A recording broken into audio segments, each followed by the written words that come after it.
Hello, my dear friends. If someone had told me a few years ago that at the age of 77, I would have to live in a nursing home for 2 whole months, I probably would have just smiled and brushed it off. I always thought I was still healthy, still able to take care of myself. Why would I need to go there so soon? But life has its unexpected turns, and sometimes those very turns are what wake us up, quietly but painfully. I didn't end up in the nursing home because no one cared for me.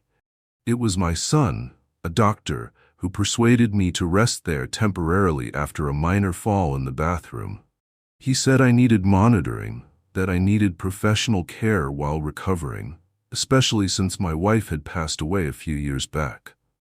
I didn't argue, partly because I knew he was worried, and partly because I also felt that I wasn't quite as steady as I used to be. So I stayed, thinking it would just be a few weeks and then I'd return home.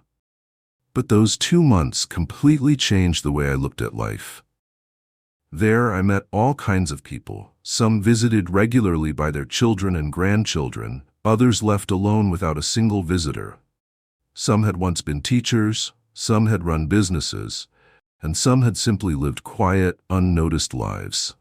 But they all had one thing in common. They were approaching the final chapter of life, in silence. I had many sleepless nights, just lying there, listening to the wind outside the window, and thinking about things I had never really thought about before. The kinds of things that seem small until you no longer have much time left. Then they become the things that haunt you the most. And now, I want to share with you the 7 things I've learned, not from books, but from those slow, quiet days. Whether you are young or old, I hope these lessons will help you live more fully, more intentionally, and with fewer regrets. Because there are some things in life that if we had just known a little earlier, we might have lived very, very differently. The first lesson I came to realize is that loneliness doesn't make noise, but it silently wears a person down more than any illness ever could. On my first day in the nursing home, I still had a light-hearted thought, it's just temporary. But only a few days later, when the afternoon fell, when the conversations faded, and all that was left was the ticking of the clock in the room, I began to understand what loneliness really means. I saw an old man sitting by the window, staring out at an empty courtyard, waiting for someone who perhaps would never come. I heard an old lady ask the nurse, "Did anyone come to visit me today?" Only to receive a gentle shake of the head. Some people had been there for 3 or 4 years, without a single phone call, without a single visit. Their children were busy, their friends were gone. That was when I truly understood. People don't die because they lack medication. They die because no one holds their hand, not even once a week. There is nothing more painful than being alive, but forgotten by everyone. I also realized I had spent far too much time chasing after work, money, and recognition, and forgot to call an old friend, forgot to keep those little appointments with my loved ones. I used to think I'll catch up when I have time. But that, someday. Not everyone can wait that long. If there's one thing I wish, it's that I had spent more time building real relationships, not many, just enough, and honest. Because in the end, what stays with us isn't the title on our business card or the number in our bank account, but who still remembers us when we have nothing left to give them. The second lesson that cut deep into my heart is this: health, once lost, cannot be traded back for the whole world. At the nursing home, I shared a room with an old man named Edward. He used to be the CEO of a large company in Chicago. His house had its own elevator, a wine room, and even an oakwood library. He once told me he took his wife to Europe every year, and his children studied at prestigious universities. But the first time I met him, he was struggling to lift his arm to reach a glass of water on the table, and he couldn't. I got up to help him, and he smiled. A smile I will never forget. It was sadder than tears. Every morning, a nurse had to help him out of bed, feed him spoon by spoon, wash his face, change his diaper. He once made decisions for hundreds of people. Now, just to roll over in bed, he needed two other hands. One time he sighed and said, "If only I had known that pain in my knee when I was 60 wasn't something small. If only I had taken a break, worked less. I thought I had time, but it turns out, time doesn't wait." That sentence still haunts me to this day. We often put off taking care of our bodies, thinking a few pills will fix everything. We pour all our energy into careers, into others, telling ourselves we'll live for ourselves later. But eventually, that later is no longer a choice. I used to chase success, used to be proud of my stamina, used to dismiss the dull aches in my body, until the day my own legs failed me, and one small slip in the bathroom brought me here. Health is not just a nice to have in life, it's the foundation. Lose it, and you lose the right to live like a normal person. If today you can still get out of bed on your own, if you can still make yourself a cup of tea, consider it a miracle, because no one knows how long those things will remain before they become distant dreams. The third lesson I've come to realize is this: everything we spend a lifetime accumulating, in the end, it all loses meaning. I used to be very proud of my house, 3 stories, a garden, elegant interior design. I spent years collecting paintings, rare wooden furniture, antique clocks. Some things I bought because I liked them. Others, I bought thinking, someday my children and grandchildren will inherit these and remember me. But now I live in a room barely 20 square meters. A single bed, a small cabinet, a few sets of clothes. And strangely, I feel lighter than I ever have. I can't even remember how many pairs of shoes I once had. I don't care where my expensive suits are now. And what's even stranger is, I don't feel like I'm missing anything. The things I once believed I had to own to feel alive, they were just a shell after all. Here I see people who lived very simply, owned nothing of great value, yet their children visit them every day with smiles and laughter. And I also see people who were once tycoons, featured in the news, now only tended to by nurses, no one checking in, no one remembering. I started to understand that we don't really own anything at all. All material things, big or small, will eventually be left behind. The only thing we get to carry with us are the memories, the moments that once made our hearts come alive. Now, I don't regret the old belongings I gave up. What I regret are the times I said no to going out with my wife because I was cleaning the garage. The time I missed my daughter's birthday because of a work emergency. The moments that could have become memories, but I let them slip away, meaningless, like forgotten items gathering dust in a drawer. If you're spending your whole life accumulating, ask yourself, who are you accumulating for? And who might you be missing in the process? The fourth lesson I will never forget is this: to live independently, without relying on anyone, is one of the most precious forms of freedom a person can have. In the past, I didn't think much about it. Putting on my own clothes, going to the bathroom by myself, pouring a glass of water, these were things I did every day without realizing. They were privileges. But then I witnessed an old man, just a few years older than me, having to ring the nurse every time he wanted to roll over in bed. One day, I saw him sit still for almost 30 minutes, just because he didn't want to bother anyone to help open his pill bottle. The pride in his eyes, mixed with quiet shame, left me speechless. I also used to think I was still healthy, still quick on my feet. But after one small fall in the bathroom, one of my shoulders no longer moved the way it used to. The feeling of waiting for someone to help you stand up, wash your body, button your shirt, is not just inconvenient. It quietly wounds the dignity of someone who's lived independently their whole life. When we're still healthy, we think we're invincible. But when we grow weak, even the smallest actions, the ones we thought were simple, suddenly draw the line between who we are and the shadow of who we used to be. Now, I treasure every step I can still take on my own. I feel grateful every time I can get up without someone's help. And I've learned, taking care of your body isn't just about living longer.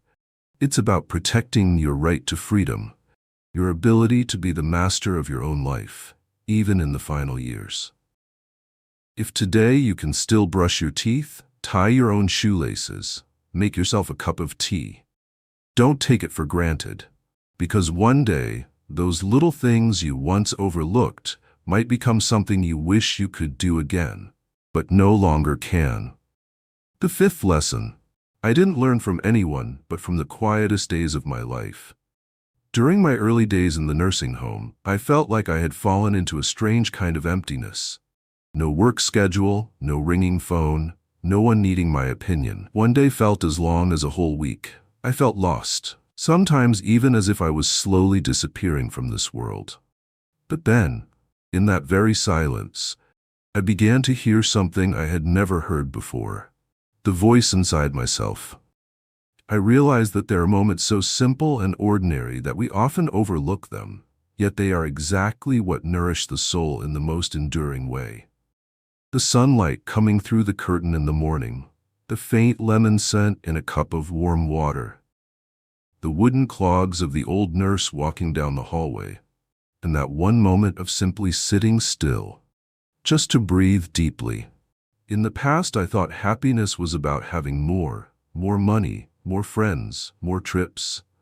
But now I see, true happiness is when you're still able to feel gratitude for whatever it is you already have. I no longer dream of a faraway vacation. I just hope it won't rain tomorrow morning so I can sit a little longer in the sunlight on the front porch. I no longer need more praise.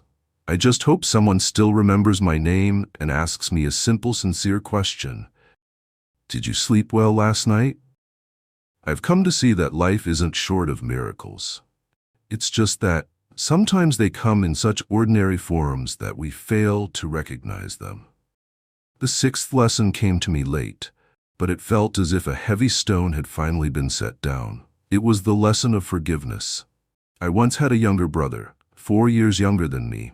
We were very close at one time, but because of a very small argument, truly very small, we stopped speaking for nearly 10 years.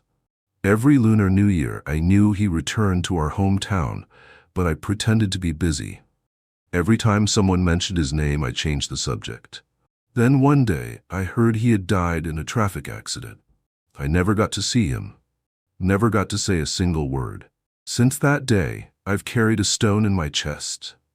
No one could see it, no one could touch it, but it was heavy. Every time I lay down, I would think of all the chances I had let slip away. One phone call, one meal to reconcile, one hug instead of an apology.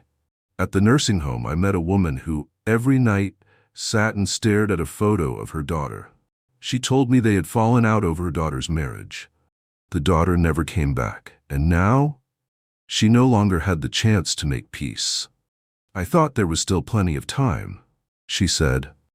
That sentence cut deep into the guilt inside me. I began to understand, when we hold on to resentment, the one who suffers isn't the other person. It's ourselves. It's the sleepless nights. It's the moments we avoid eye contact just because we don't want to bring up the past. I no longer have the chance to apologize to my brother. But I can forgive. I can learn to let go. Not for anyone else, but for myself. And if you're thinking of someone you've stayed silent with for too long or held resentment toward in your heart, don't wait any longer. Don't let one late phone call become a lifetime of regret. Forgiving doesn't mean forgetting. It means letting go. It means choosing peace over pride. That morning I woke up earlier than usual. The air was a little misty. I was about to sit out on the porch when I heard the soft whisper of a young nurse. "Mr. Charles has passed." I froze. Mr. Charles, the man in the room across from me, just the night before, had sat at the table with us, telling stories of road tripping across the country with his best friend. He laughed a lot. He ate well. No one thought that would be his last meal. He left as quietly as a breeze. No cries, no warning. His room was now empty, and by that very morning they had already begun to change the sheets, preparing to welcome someone new. Life doesn't pause to mourn anyone.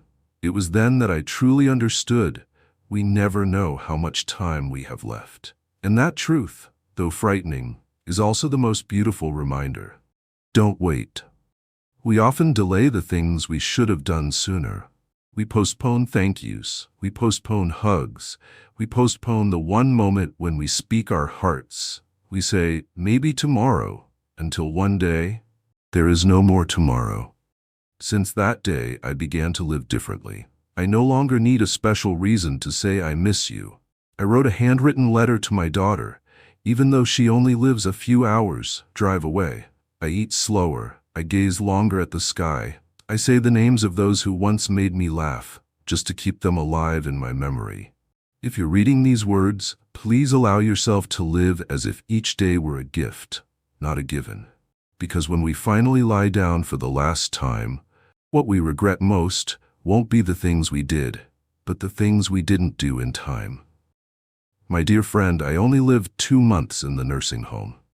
But what I learned there might have been more than everything I learned in the decades before. I used to think life was made up of milestones, graduating, getting married, buying a house, retiring. But it turns out what defines a person's life isn't the big moments. It's the small choices, repeated every day, to choose love or anger, to choose connection or distance, to choose to live fully or merely exist. I met people who had nothing left, but they were at peace because they had loved deeply. I also met people who had an entire life behind them, but their eyes were filled with regret. When we're young, we think old age is the end. But no, old age isn't the conclusion. It's the part of life where everything that was once hidden by busyness finally becomes clear. I'm no longer afraid of growing old. I'm only afraid of living wastefully and looking back at the end, realizing I had everything except time to truly live. If you're hearing these words, then you still have time. Use it for what truly matters. Love without holding back. Forgive while you still can. Live each day as if it were your last. Not out of fear, but so you won't have regrets. Because when we finally close our eyes, the only thing that remains isn't how many years we lived, but how much we truly lived in each of those years.